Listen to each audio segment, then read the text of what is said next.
Bismillahirrahmanirrahim. Assalamualaikum warahmatullahi wabarakatuh.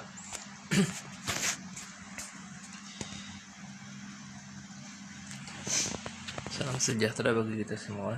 Salam jumpa juga dengan saya di mata kuliah Bahasa dan Sastra Melayu. Pada kesempatan kali ini saya akan melanjutkan materi terkait karakteristik dari bahasa Melayu ini. Sebelum nanti kita akan masuk kepada literatur atau karya sastra Melayu, karakteristik karya sastra Melayu dan contoh karya-karyanya. Oke, kita akan coba di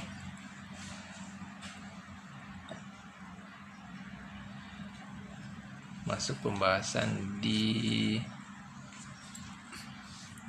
kata sifat ya, lanjutan.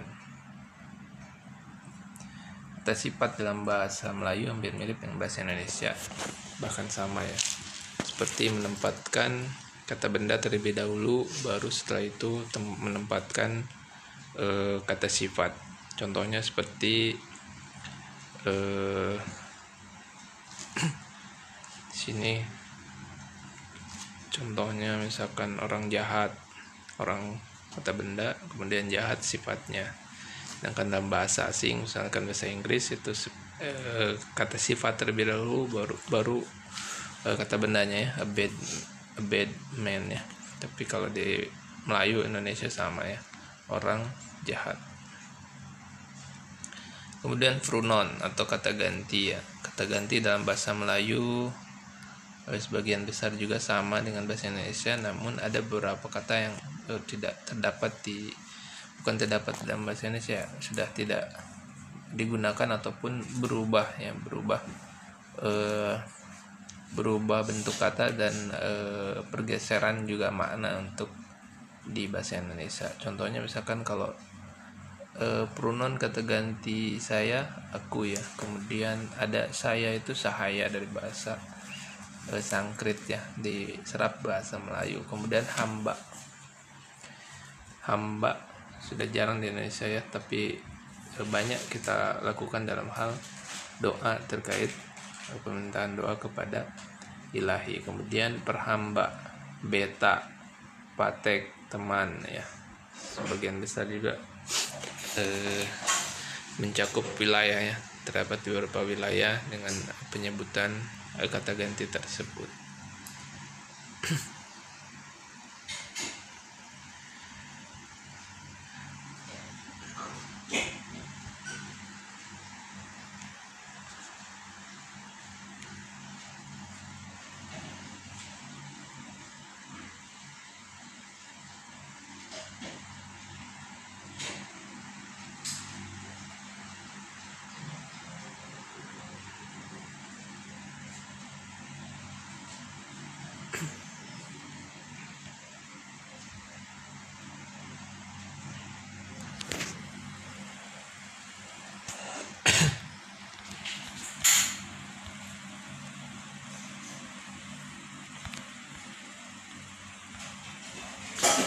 Kemudian dia ya, kamu, kemudian engkau,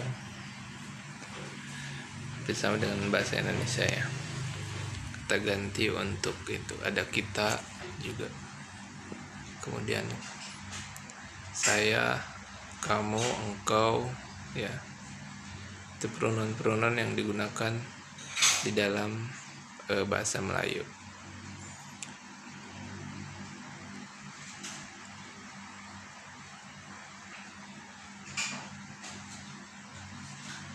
Kemudian untuk pemilikan pronounnya berubah. Kalau dalam bahasa asingnya biasanya berubah. Pronounnya I menjadi my, kemudian they menjadi they itu kemudian ten, kemudian punya dia menjadi his, hers, our untuk kita, yours, theirs, seperti itu ya. Tapi kalau di dalam bahasa Melayu sama seperti di bahasa Indonesia, itu cukup menambahkan dengan kata punya. Saya punya, engkau punya, dia punya, kita punya, kamu punya, dia orang punya, seperti itu. Itu untuk kepemilikan. Tapi terkadang juga ditambahkan cukup singkatan dari kata aku kemudian disimpan di belakang, hampir sama ya dengan bahasa Indonesia.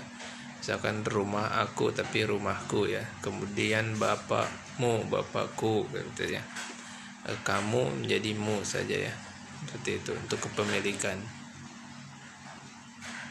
Rumah kita misalkan rumahku, rumah bapamu, seperti itu ya. Kemudian demonstratif pronoun atau kata tunjuknya ini dan itu. Ini untuk dekat, itu untuk jauh. Tidak kompleks seperti di dalam bahasa asing untuk menunjukkan kata demonstratif seperti ini ya. Kata tanyanya siapa, apa, mana. Contohnya apa mau, rumah ini siapa panggil, gajah mana ini, siapa akan tahu. Oh ya, memang yang sangat kental sekali antara perbedaan bahasa Indonesia dan bahasa Melayu klasik ataupun bahasa Melayu, khususnya di masalah lahjah dalam bahasa Indonesia itu logat. Dalam hal logat seperti ini, apa mau, rumah ini siapa panggil, gajah mana ini, siapa akan tahu, seperti itu ya.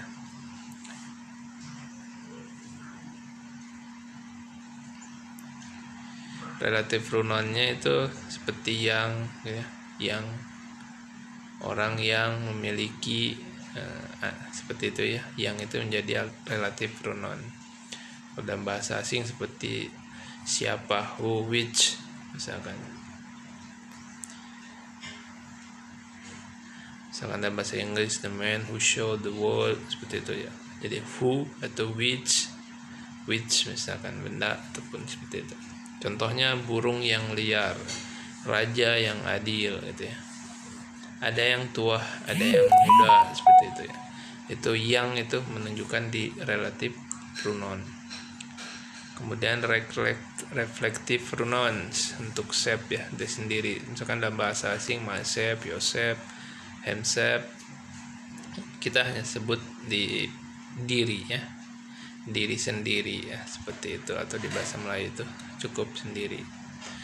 Contohnya penuh diri, mengajar diri, hamba sendiri, baik Tuhan sendiri, kemudian turunlah raja sendiri, hanya ditambahkan sendiri saja. Relative pronoun atau self dalam bahasa asing.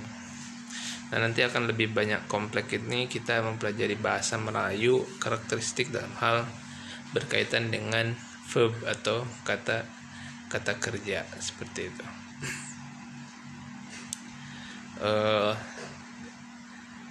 Yang banyak mengubah dari segi makna ataupun sampainya sebuah makna dalam kalimat bahasa Melayu ataupun bahasa Indonesia itu nanti terkait dengan berkaitan dengan afiksasi dalam hal pembentukan kata kerja ya.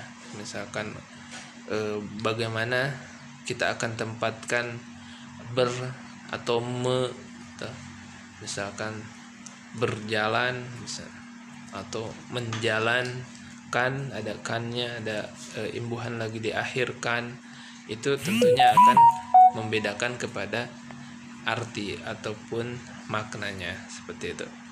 Nanti ini yang memang tantangannya dalam hal ketepatan menggunakan awalan dan akhiran dalam pembentukan kata kerja.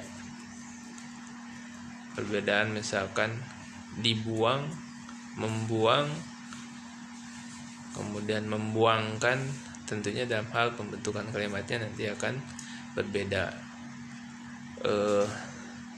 Ketika mana juga dipilih bahwa kata kerja tersebut merupakan kata kerja yang membutuhkan objek ataupun tidak. Misalkan kalau dia berangkat ke sekolah, tidak membutuhkan objek karena berangkat tidak membutuhkan objek derita, tapi dia membuang apa? Harus ada objek, berarti membuang sampah. Terus bagaimana perbedaannya dengan ditambahkan kan di akhirnya?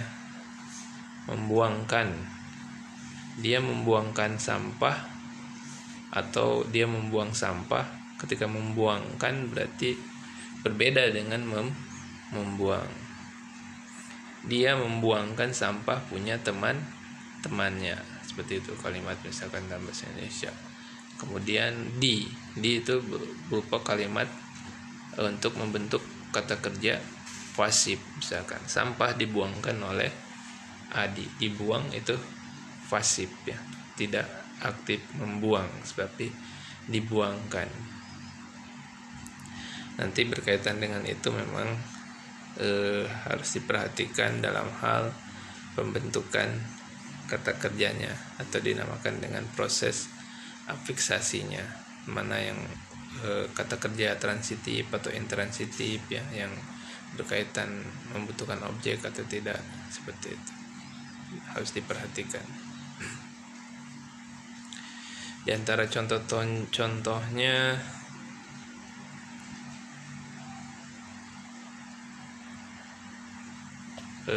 banyak ya, seperti beberapa kata kerja menggunakan awalan untuk menyebutkan sebuah pekerjaan. Dia sedang berjalan. Kemudian menggunakan dia sedang ini juga banyak ya, antara misalkan ada kata ambil, mengambil, kemudian adu, mengadu, kemudian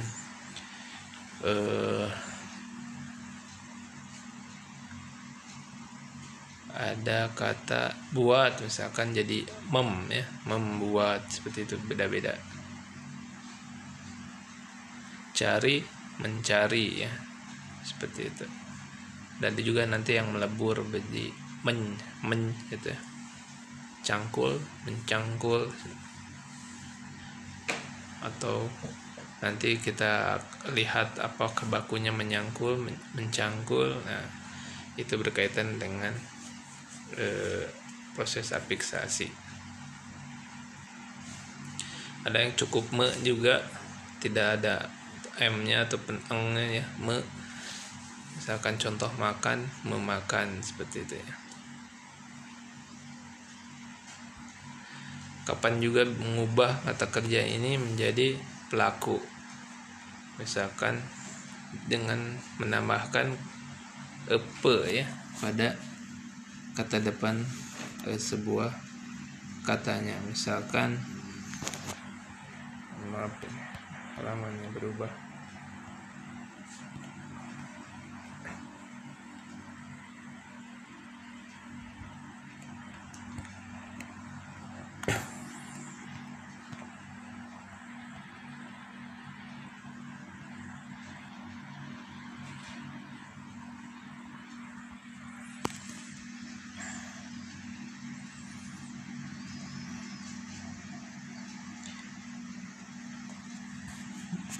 Kata kerjanya membawa, dari kata dasar bawa, pelakunya pembawa ya, seperti itu.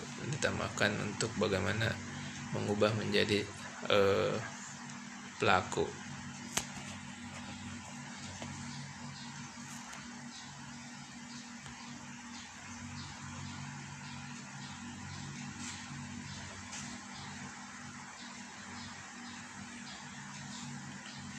Kita coba banyak juga di sini contohnya, seperti saya tidur. Ada juga kata yang cukup kata kerja yang belum mendapatkan afiksasi ya. Bagaimana bedanya ketika sudah ditambah? Oh ya, ada juga yang untuk nanti penambahan menjadi perintah dengan menambahkan lah, misalkan makan, makanlah, tidur, tidurlah, seperti itu ya. Kita akan lihat yang dalam bahasa Melayu.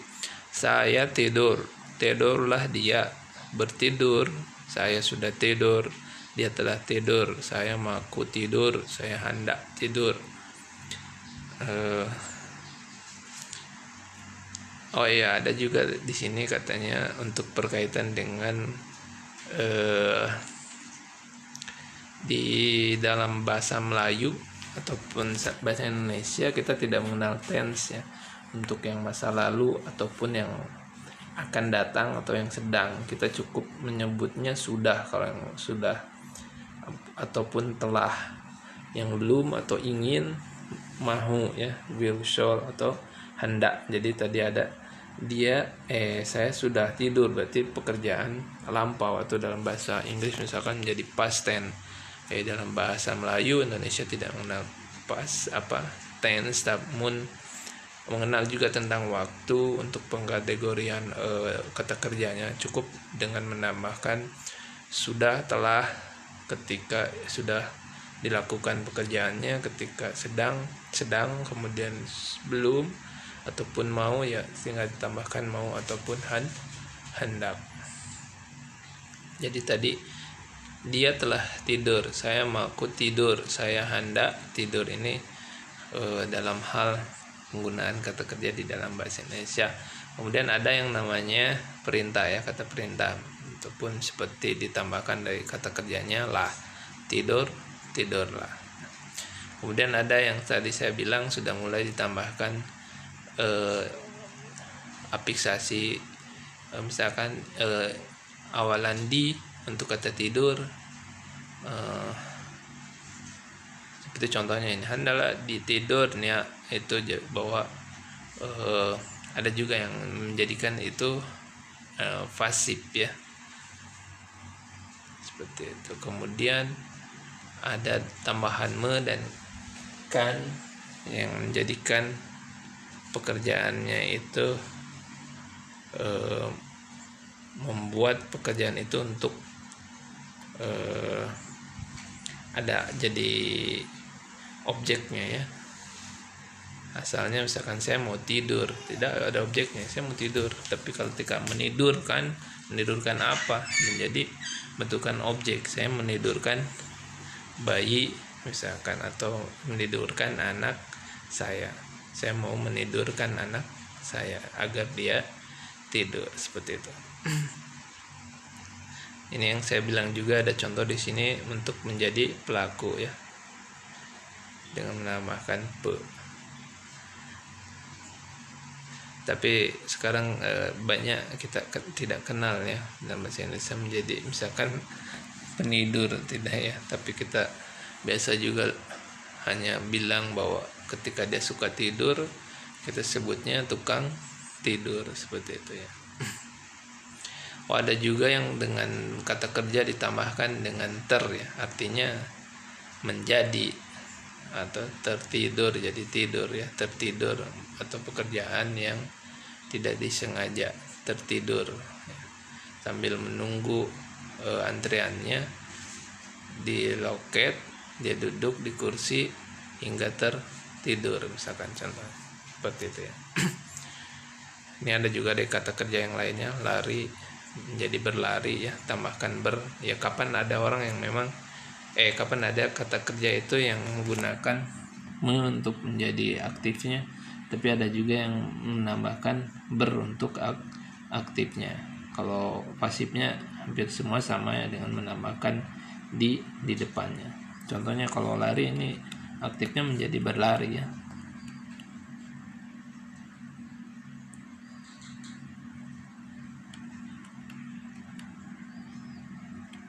Misalkan kalau cari itu aktifnya me ya, jadi mencari. Nah ini berlari jadi berlari, seperti itu ya. Untuk lain-lainnya saya rasa ini semua sama, kata kerja manapun seperti ini. Saya bawa, saya membawa, sudah bawa, mau bawa, hendak bawa, bawalah, perintah ya. Membawakan itu kan objek. Dia membawakan saya kue, misalkan seperti itu, pembawa orangnya, seperti itu. Terbawa, tidak sengaja terbawa. Saya kira untuk kita ini tidak ada permasalahan dalam hal pengubahan pembentukan kata kerja ya, dalam hal afiksasinya. Insya Allah untuk kita tidak akan merasa kesulitan dalam hal karakteristik bahasa Melayu dalam hal kata kerja ini. Beberapa juga kata kerjanya bisa kita pahami walaupun ada beberapa perbedaan ejaannya. Suruh, surah, saya suruh, menyuruh, sudah ya seperti itu ya.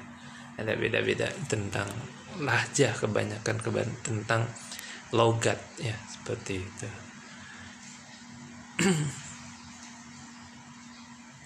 Mungkin untuk pertemuan kali ini sampai di sini.